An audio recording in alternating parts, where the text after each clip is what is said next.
Srisailam project కోసం భూములు కోల్పోయింది మేము. ఈ రోజుకి 98 జీవో కింద ఉద్యోగాలు రాలేని చెప్పి వందల మంది రోడ్లు పట్టుకొని తిరుగుతాంటే వాళ్ళ బాధలు చూడలేక కన్నీళ్లు పెట్టుకుంటా అనేది మేము.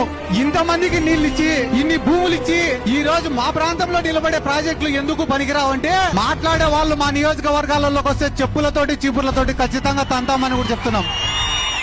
ఎందుకంటే ఎన్నో ప్రాజెక్టులకు లేవన్నా పోతిరెడ్డిపాడు కావచ్చు, బనకచెర్ల కావచ్చు, ఇట్లా పోతే HNSS కావచ్చు, మల్యాల లిఫ్ట్ ఇరిగేషన్ కావచ్చు, ముచ్చుమారి ఎత్తిపోతల పథకం కావచ్చు, ఏ ప్రాజెక్ట్ వచ్చినా మేము భూములు కోల్పోతున్నాం, సర్వస్వం కోల్పోతున్నాం, ఈ ప్రాంతం విడిచిపెట్టి వలసలు పోతున్నాం. అందరూ మాట్లాడుకుంటున్నారు. ముఖ్యంగా మా ప్రాంతానికి వచ్చేది ఏముంది? ప్రతి సంవత్సరం ఒక రైతు అనేవాడు పంటేస్తే నష్టమే. ఇసుపెటాకులు ఆడేటువంటి కన్నా ఒక రోజు మంచి ముక్క పడుతుందేమో గానీ రైతుకు మాత్రం పండించిన పంటకు మంచి రేటు రాదు. ఒరే మొక్కజొన్న కొనుగోలు కేంద్రం పెట్టండిరా, ఆ మూల నుంచి ఈ మూల వరకు మొక్కజొన్ననే వేసాం రా మేము అంటే మొక్కజొన్న కొనుగోలు కేంద్రం మాత్రం పెట్టారు. ఈ రోజు కొత్త కందుల కొనుగోలు కేంద్రాలు పెట్టారట. నేను నిన్ననే అందరిని అడిగిన ఎందుకు పెట్టారా కందుల కొనుగోలు కేంద్రం అంటే అన్న పంట లేదన్నా అందుకని పెట్టాడు అని అడుగుతా.